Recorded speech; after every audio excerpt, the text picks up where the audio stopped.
So in order to have a clear and full understanding of the full path that led to the final issuance of the Esrs E2, it's useful to look back and observe all that factors that had a pivotal role and that nowadays are considered as factors of influence for what concerns the legal framework under our lens of observations. The first factors that need further investigation is the corporate social responsibility that has evolved significantly over the years, with its roots dating back between the 50s and the 70s. Initially, in fact, corporations were seen only as profit-oriented entities, but these initiatives emerged as a response to the growing ethical concern about the corporate behavior.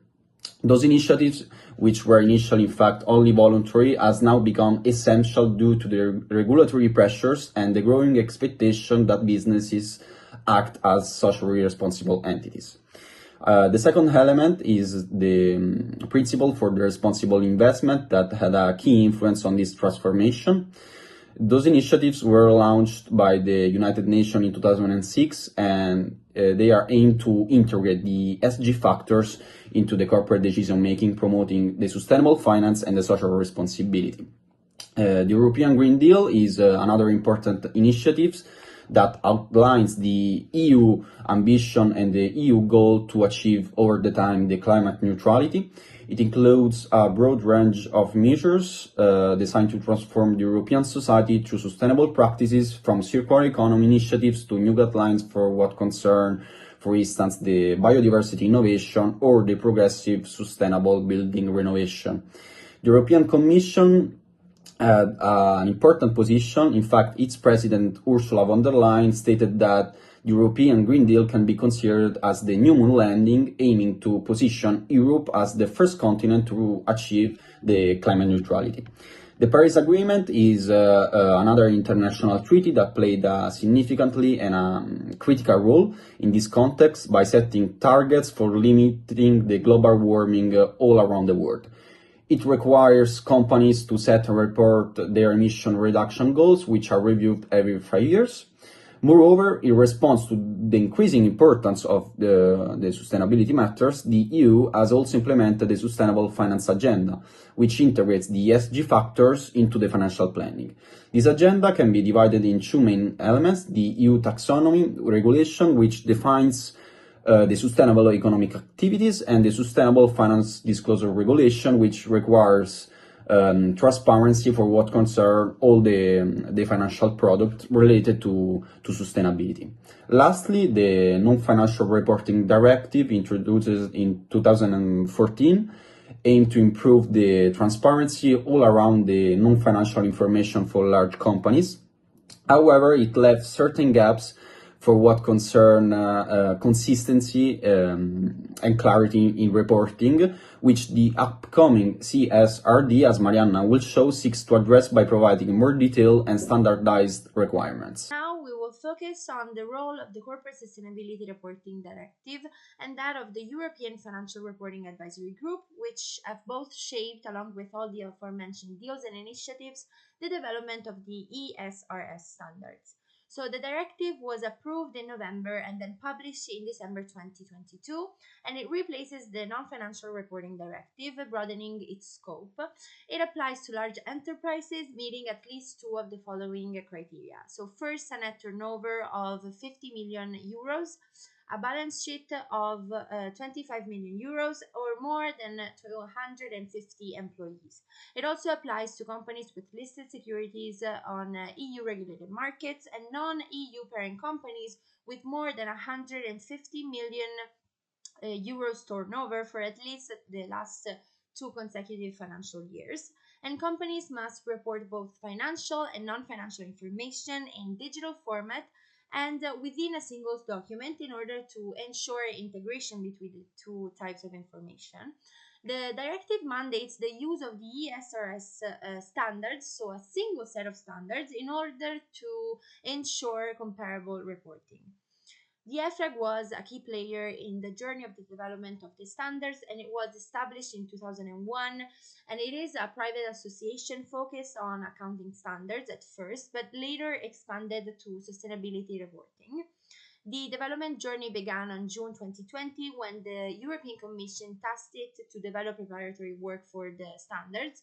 And in 2021, following GOS's reform, EFRAG became the official technical advisor for the Commission. And after extensive public consultation and amendments, the EC adopted the first set of standards on July 2023.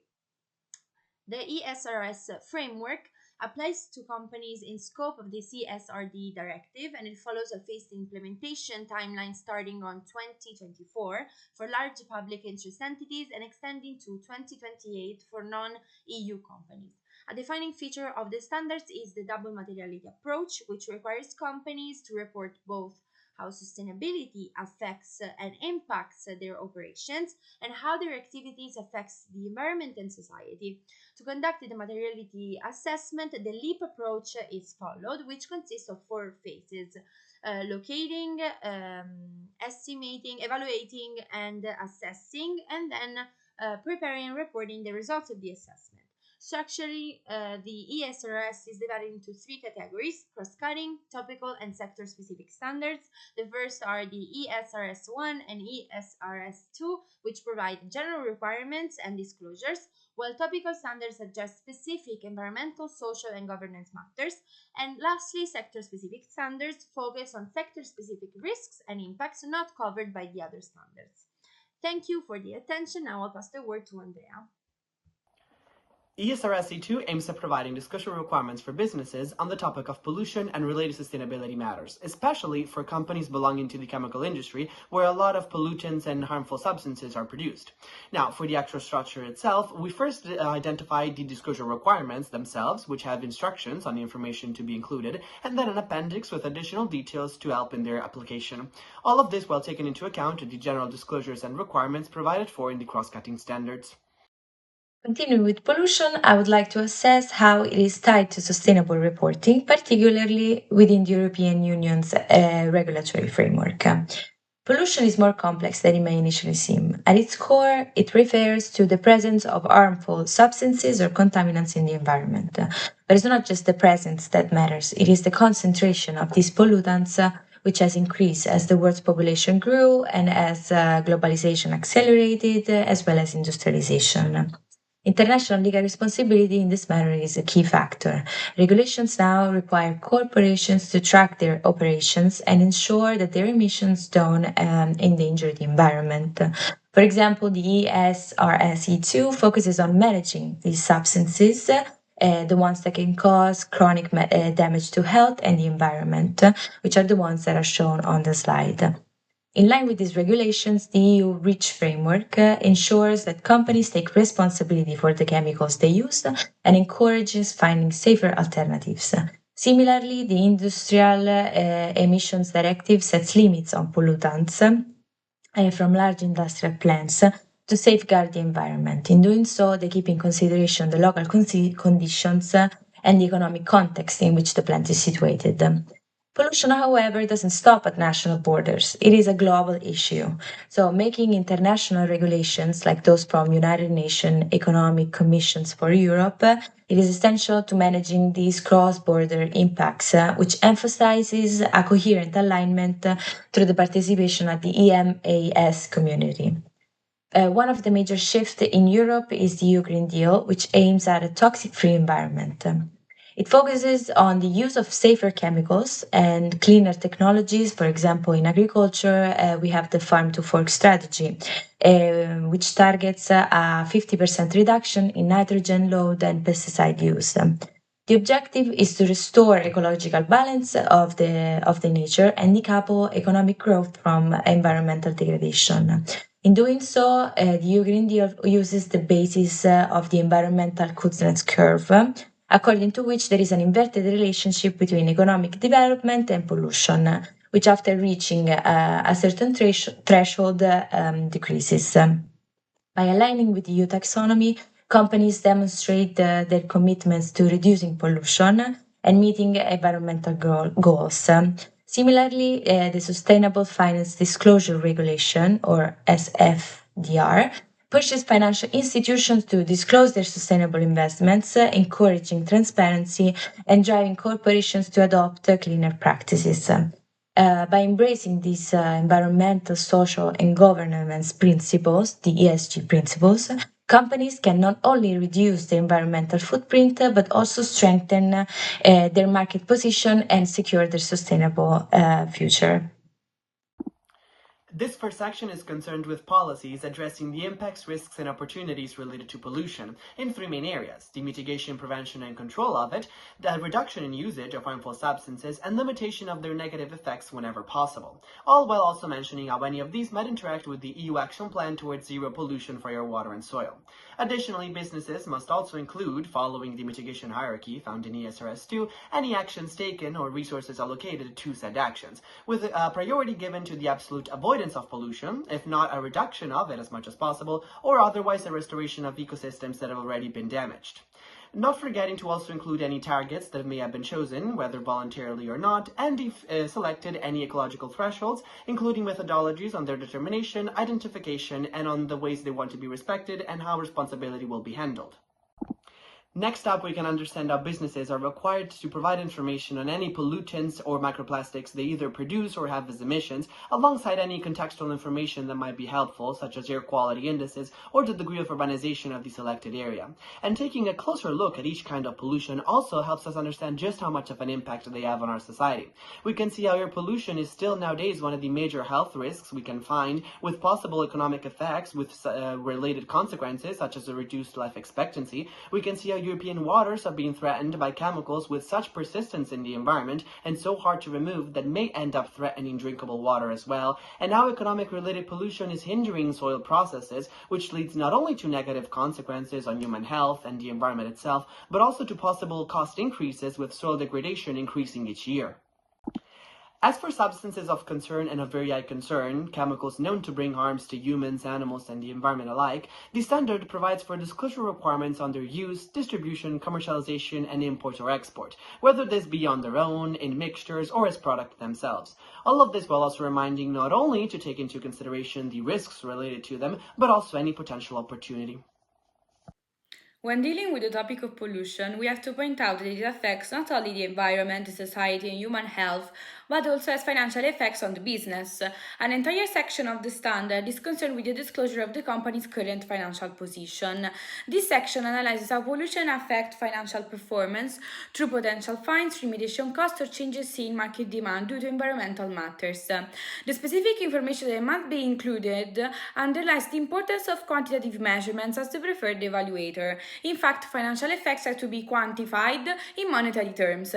Only when constraints limit a detailed analysis, we rely on qualitative information.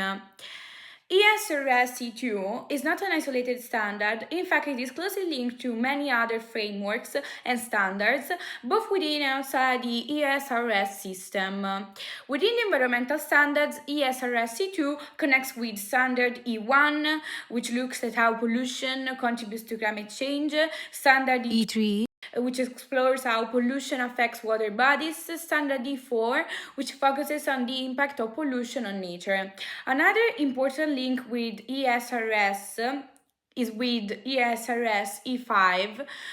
This standard highlights how reducing waste and using renewable resources can help fight pollution and bring positive changes to the economy. Beyond the environmental standards, pollution also affects people, and this is outlined by Esrs E3, which addresses how pollution harms communities and individuals. Externally, Esrs E2 aligns with GRI standards and emission-related rules, TCFD regulations, especially in setting pollution prevention targets, UN Sustainable Development Goals, as pollution control supports key environmental targets, EPRTR requirements, which guide how we report pollution in air, water, and soil. The Omnibus package was adopted on the 26th of February 2025. It aims to make sustainability reporting simpler, clearer, and more practical for businesses by removing unnecessary rules that create obstacles for them. The main changes brought by the Omnibus package are the first one, that only companies with more than 1,000 employees will have mandatory reporting. Small businesses with less than 1,000 employees can follow a new voluntary reporting standard to avoid unnecessary burdens. The EU Commission will revise the ESRS and also the reporting deadlines for large companies that have not yet applied the CSRD and listed small and medium enterprises will be postponed by 2 years. We have reached the end of our presentation. Thank you for your attention.